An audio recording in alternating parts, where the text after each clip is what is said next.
वैसे तो पिछले 8 साल में हरियाणा के अंदर हमने सरकारी नौकरियां कहने को भले 1 लाख दी होंगी, लेकिन कुल रोजगार के जो अवसर उत्पन्न हुए हमारे नौजवानों को कुल 35 लाख रोजगार इन 8.5 साल में मिला है।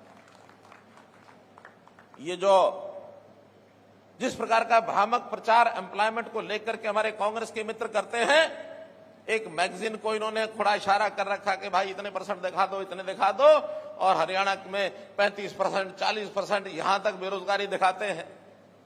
जबकि वास्तविकता यह है कि 6 से 7% बेरोजगारी को हम मानते हैं, और किसी भी विकासशील प्रदेश में, विकसित प्रदेश में इतनी बेरोजगारी स्वाभाविक है। बहुत लोग नए आते हैं, बहुत लोगों को रोजगार मिलता है। अब नए आखिर आने वाले लोगों को रोजगार की तलाश रहती है।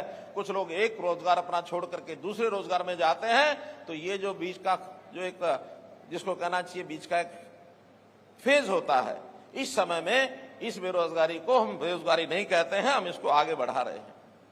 हमने 3C पर काम करना शुरू किया। जो कांग्रेस ने 3C को फैला रखा था, जिसमें crime, corruption, caste based politics, अर्थात कानून व्यवस्था में हमने सुधार किया, हमने भ्रष्टाचार के ऊपर नकेल कसी, और ये जातिवादी राजनीति करने वाले लोग जातियों में बांट करके हमको आगे बढ़ते थे। हमने हरियाणा एक, हरियाणा में एक कह करके उस जातिगत पॉलिटिक्स को भी समाप्त करने का काम किया है। और जिनके मन में अभी भी कुछ बातें रहती हैं, मैं आज भी अपील करता हूं, इससे भला होने वाला नहीं है। हमारा भला तो विकास का काम कौन कितना करता है, सोच किसकी कितनी ज्यादा है, जनता की भलाई में कौन काम करता है, ये सोच विचार करके हमको आगे बढ़ना चाहिए। तो इस नाते से हम लोगों को सुविधाएं घर बैठे मिले, इसके लिए हमने बहुत से पोर्टल बनाए, और बल्कि मजाक में कुछ लोगों ने हमको कहा ये पोर्टल की सरकार है। हमने स्वीकार किया कि ये पोर्टल की सरकार है।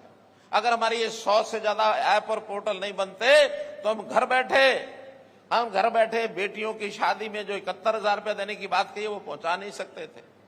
हम विद्यार्थियों के खातों में सीधा स्कॉलरशिप का पैसा भेज नहीं सकते 12 ये इसी कारण से संभव हुआ है। 60 साल का बुजुर्ग होने के बाद ऑटोमेटिक पेंशन बन जाएगी, इसी कारण से संभव हुआ है। और 12.5 लाख हरियाणा के लोगों को नए राशन कार्ड 1 क्लिक से बन जाएंगे, ये इसी कारण से संभव हुआ है। बहुत ऐसे काम इस ऐप्स और पोर्टल से ही सिद्ध हुए हैं, क्योंकि हमने हर परिवार की पहचान बनानी शुरू की है कि हर परिवार उसका एक फैमिली आईडी होगा, उसकी पहचान उसके परिवार के सदस्य कितने हैं, उनकी आमदन कितनी है, कौन आदमी रोजगार कर रहे हैं, कौन बेरोजगार हैं, कितने बुजुर्ग हैं, कितने बच्चे पढ़ाई कर रहे हैं, ये सारी जानकारी हमको फैमिली आईडी से मिलती है। और इस फैमिली आईडी से जानकारी के माध्यम से हम योजनाएं बनाते हैं। योजनाएं बना के जो वो गरीब आदमी सरकारी खिड़की पर पहुंचकर योजना का लाभ नहीं उठा सकता, उसको घर बैठे उसकी योजना का लाभ मिलता है। मित्रों, ये जो पोर्टल की सरकार की बात कह रहे हैं, एक दिन ऐसा जरूर आएगा जब जनता अब समझ रही है, जनता इनको दुत्कार देगी कि ये पोर्टल की सरकार में नहीं, हमारे जीवन को सुखी कर दिया है, हमारे जीवन को सुखी किया है। तो इसलिए मित्रों, भाइयों बहनों, इन बातों को हमने ध्यान रखना है। हमने जैसा कहा, हरियाणा एकमात्र प्रदेश ऐसा जो वृद्धावस्था पेंशन सबसे ज्यादा आज भी देता है, 2750 रुपये मासिक, और मैंने घोषणा की है बहुत जल्दी इसको हम 3000 रुपया करने वाले हैं। हमने जो है परिवार में जो आदमी अस्वस्थ हो जाए, इलाज की जरूरत पड़ जाए, प्रधानमंत्री जी ने आयुष्मान भारत की योजना चला करके 5 लाख रुपए का बीमा हरेक का ये सुनिश्चित किया कि उसको इलाज नहीं कराना, उसको इलाज करा करके खर्च नहीं करना पड़ेगा। केवल इतना ही नहीं, जो लोग इस श्रेणी में आने से रह गए थे उनकी संख्या भी हमने बढ़ाई, और जो 15.5 लाख हरियाणा के परिवार थे, हमने चिरायु हरियाणा योजना बना करके उसको 30 लाख तक पहुंचाया है। मित्रों, डबल किया है। तो इन सारी योजनाओं को लेकर के हम लोग आगे बढ़ रहे हैं। रोजगार के नाते भी जो गरीब परिवार हैं, उनके किसी न किसी एक सदस्य को बुलाकर कैंप लगाकर हम उनकी ट्रेनिंग भी कराते हैं। उसको किस प्रकार का रोजगार करना है, उसको बैंक से लोन चाहिए तो लोन भी लेके देते हैं, या इस किसी प्रकार के काम में जिसकी आमदन बढ़ जाए, ऐसे काम कराने के लिए उसको पशु बांधना है तो लोन ले सकता है, उसको दुकान करनी है तो लोन ले सकता है। ऐसे सब कामों के लिए उसकी सहायता करते हैं। और आज हमारा टारगेट है कि बहुत जल्दी ऐसे 1 लाख परिवार ऐसे हम छूने जा रहे हैं कि उनकी आमदन अगर 1 लाख रुपया साल से कम है, उसको कैसे हम 1,80,000 के श्रेणी में लेकर जाए। आदमी काम करके ऊपर उठे। ये जो मुफ्त लेने की आदत कुछ राजनीतिक नेताओं को लग गई है कि तुम ये मुफ्त ले लो, तुम ये मुफ्त ले लो। हमारा लक्ष्य होना चाहिए लोगों को रोजगार दें, अपना कमा करके खाएगा, अपने घर का परिवार का गुजारा करेगा, स्वाभिमानी बनेगा, सिर ऊंचा, माथा ऊंचा, सीना चौड़ा करके जीने में जो मजा है वो मांग करके मुफ्त का लेकर के जीने में मजा नहीं है। तो मित्रों, भाइयों बहनों, कहने के लिए मेरे पास बहुत कुछ है। बेटी बचाओ बेटी पढ़ाओ हमने देखा, जिसका असर हमको इस जिले में भी दिखा है, बाकी जिलों में भी दिखा है। जब ये योजना बेटी बचाओ बेटी पढ़ाओ प्रधानमंत्री जी ने लॉन्च की थी 2015 में, उस समय हमारे हरियाणा की ये जो रेशो थी लगभग 850 थी, और आज यही बढ़कर के 923 हो गई है मित्रों। 923, 1000 लड़कियों के पीछे यानी 2000 बच्चों के पीछे हमने 73 बच्चों की जान बचाई है। अर्थात लड़कियों की जो जान गर्भ में चली जाती थी, वो जान को बचाने का काम भी आपके द्वारा इस सरकार के यानी इस सरकार के माध्यम से आपको पहुंचाया गया है। आज एक बहुत बड़ा एक बेटियों को बचाने का काम यह हुआ है। किसान हैं, उनकी भी फसल का ब्यौरा।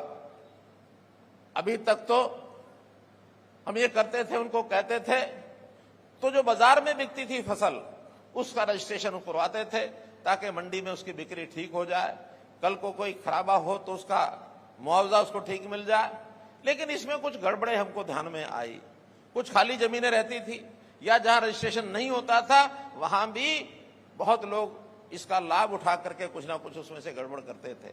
नहीं तो पास पड़ोस के प्रदेश, इधर राजस्थान उधर पंजाब, वहां के लोग भी फसल ला करके हमारे यहां बेचना शुरू कर दिया था, केवल उन खाली जमीनों पर रजिस्टर करके। इस बार हमने ये तय किया है, किसानों को अपील की है कि आप हर एकड़ का रजिस्ट्रेशन कराएं 31 जुलाई तक। अभी चूंकि वर्षा हुई है, कुछ इलाकों में बाढ़ आई है, हो सकता है इसके कुछ दिन हम बढ़ा देंगे, वरना तय यही किया है कि 31 जुलाई तक किसान को कहा कि अपनी प्रत्येक एकड़ की जमीन वहां रजिस्टर करके क्या बोया है, चाहे वो फसल बेचनी है या नहीं बेचनी है, लेकिन रजिस्ट्रेशन सबका कराएं। खाली जमीन है उसका भी रजिस्ट्रेशन कराएं, और हर किसान को इसके बदले में अगर इस संकल्प को पूरा करता है, रजिस्ट्रेशन पूरा कराता है, तो उसके खाते में 100 रुपया इनाम के तौर पर भेजा जाएगा। चाहे राशि 100 रुपया है, लेकिन एक इनाम मिलेगा। और न केवल 100 रुपया, बल्कि प्रदेश भर में हमने कुछ बड़े इनाम भी सोचे हैं। उसकी लॉटरी से, उसके कंपटीशन में कहीं किसी को ट्रैक्टर, किसी को मोटरसाइकिल, किसी को मोबाइल, ये भी देने वाले हैं। लेकिन किसान अपनी जमीन का ब्यौरा 31 जुलाई तक इस सीजन में, और ऐसे ही 31 जनवरी तक अगला जो सीजन आता है रबी का, उसमें भी जाकर के रजिस्ट्रेशन करे। साल में 2 बार इस काम को किसानों ने पूरा करना है। इस काम को भी हम सब लोग सो करें। जहां तक मुआवजे की बात है, हरियाणा में मुआवजा पिछले 8.5 साल में हमने, सरकार ने जो पिछली 10 साल की सरकार या उससे पहले भी जब से हरियाणा बना है तब से भी हिसाब लगाएंगे तो सबसे ज्यादा मुआवजा इस 8.5 साल में बांटा है मित्रों। 8.5 साल में इसकी बहुत कहानी हमको ध्यान में है। 2-2 रुपए 4-4 रुपए के चेक हमको ध्यान में है। जहां तक बिजली की बात है, पूरे हरियाणा में लगभग 5600 गांव में और 24 घंटे बिजली ये देने का हमने काम किया है। बहुत सरकारें आई, नारे दिए, लेकिन कोई भी 150 गांव से ज्यादा 24 घंटे बिजली नहीं बढ़ा पाया। हमने आप लोगों से सहयोग लिया, बिजली के बिल मांगे, बिजली के मीटर बाहर निकलवाए, अपना इंफ्रास्ट्रक्चर, तारें ठीक की, हमारे अपने जो पावर हाउस हैं, जितने भी चीजें उसके अंदर ठीक करने की थी, बिजली विभाग ने भी पूरा सहयोग किया, और आज 5600 गांव के अंदर 24 घंटे बिजली है। मैं आशा करता हूं कि इस साल के अंत तक सभी 6200 गांवों में 24 घंटे बिजली पहुंचे, इसके लिए हम काम कर रहे हैं। किसानों को खेती के लिए तो लोन मिलता है, लेकिन पशुओं के लिए भी उनको लोन मिले, इसलिए अभी हमने साथ में पशु किसान क्रेडिट कार्ड ये भी जारी कराए हैं, ताकि पशु को खरीदने के लिए उसको लोन मिले। और ऐसे ही पशुओं का बीमा ये हो जाए, इसके लिए पंडित दीनदयाल उपाध्याय पशुधन सुरक्षा बीमा योजना ये हमने शुरू की है। किसान को सहायता के लिए 6,000 रुपया प्रधानमंत्री जी स्वयं साल में 3 बार करके भेजते हैं, ताकि उनकी सहायता 2-2 हजार रुपया इस हाथ जाएगा तो छोटा मोटा खर्चा उनका किसान का पूरा हो जाए। और यही काम छोटे उद्यमी, छोटे व्यापारी, मजदूर, जो हमारे मजदूरी करने वाले भाई हैं, उनको भी ऐसे 6,000 रुपया साल की सहायता का ये प्रावधान किया है। व्यापारियों के लिए भी हमने सामूहिक दुर्घटना बीमा योजना, उनके सबके बीमे कराए हैं, ताकि किसी को कोई नुकसान हो जाए जानी अथवा माली, उनको भी पैसा उसमें मिले। इसी प्रकार से जहां तक शिक्षा का विषय है, शिक्षा में हमने महिलाओं की शिक्षा, हर 20 किलोमीटर के बाद उनको कोई शिक्षण का स्थान मिलना चाहिए, ताकि कोई बहन बेटी को 10 किलोमीटर से ज्यादा न चलना पड़े। मित्रों, काम करने के लिए हमने पर्याप्त किए हैं, चाहे वो विकास के काम हो और चाहे ईज ऑफ डूइंग की बात हो। हर एक वर्ग के लिए, हर एक एरिया में, हर जिले में, हर समूह के लिए ये जो काम किए गए हैं, पंचायतों के लिए भरपूर हमने काम किए हैं। और पंचायतों में बड़े जो 2 बदल, एक बदल हमारे पंच सरपंच पढ़े लिखे होने चाहिए। हरियाणा पहला राज्य है जिसने इस प्रावधान को लागू किया है। नहीं तो पुराने समय में पंच सरपंच अनपढ़ होते थे, अंगूठा टिका लेते थे, बाद में कोर्ट कचहरी के चक्कर काटते रहते थे और कहते थे मैं तो अनपढ़ था, मुझे पता नहीं क्या। आज हर पंच सरपंच अपने साइन करने से पहले पढ़ लेता है। इसी प्रकार सरपंचों में यानी पंचायती राज में महिलाओं को इनकी भागीदारी बढ़े। 50% महिलाओं की भागीदारी निश्चित कर दी है। सरपंच होंगे तो आधी महिलाएं जरूर होंगी, पंच होंगे आधे पंच जरूर होंगे, पंचायत समिति में आधे सदस्य जरूर होंगे, जिला परिषद में आधे सदस्य महिलाएं जरूर होंगी। ये काम बढ़िया किया कि नहीं किया भाइयों बहनों? बढ़िया किया ना? हाँ, बहुत बढ़िया। इस बात के लिए बहुत सब लोग प्रसन्न हैं। तो मैं तो यही कहूंगा कि पिछले 8 वर्ष में हमने जो भेदभाव रहित, भय मुक्त, बिना भाई भतीजावाद के, बिना ही करप्शन के, और ये जो नौकरियों का, बदलियों का ये जो हमने काम किया है, इसके अंदर मिशन मेरिट को हमने लागू किया है, जिसके अंदर गरीब से गरीब आदमी को बच्चा उसका पढ़ाई लिखाई करके आगे आए। ये सब हमने काम किए हैं। मैं आज इस अवसर पर आपको ये जो इतना बड़ा प्रोजेक्ट हमने शिलान्यास उद्घाटन का किया है, इसकी बहुत बहुत बधाई, शुभकामना देता हूं। और इसमें खास करके हमारे जो सरकारी विभाग हैं, जिन्होंने बड़े बड़े प्रोजेक्ट आज कराए हैं, चाहे वो इरिगेशन के 144 प्रोजेक्ट हैं 983 करोड़ रुपए के, चाहे इसमें पंचायत डेवलपमेंट के भी 43 प्रोजेक्ट हैं, इसी प्रकार हमारे पब्लिक हेल्थ इंजीनियरिंग के इनके भी 488 करोड़ के प्रोजेक्ट हैं, रेवेन्यू के पीडब्ल्यूडी के 382 करोड़ के 30 प्रोजेक्ट हैं, अर्बन लोकल बॉडीज के 40 प्रोजेक्ट 292 करोड़ रुपए के हैं। तो कुल मिलाकर 347 प्रोजेक्ट, ये 2741 करोड़ के जो शिलान्यास उद्घाटन हुए, इसके लिए इन अधिकारियों को भी, हमारे स्टाफ को भी मैं बहुत आभारी हूं उनका कि उन्होंने समय से ये प्रोजेक्ट पूरे किए हैं। जिनका इनागुरेशन, जिनका शिलान्यास हुआ है, उन कामों को भी शीघ्र से शीघ्र पूरा करें।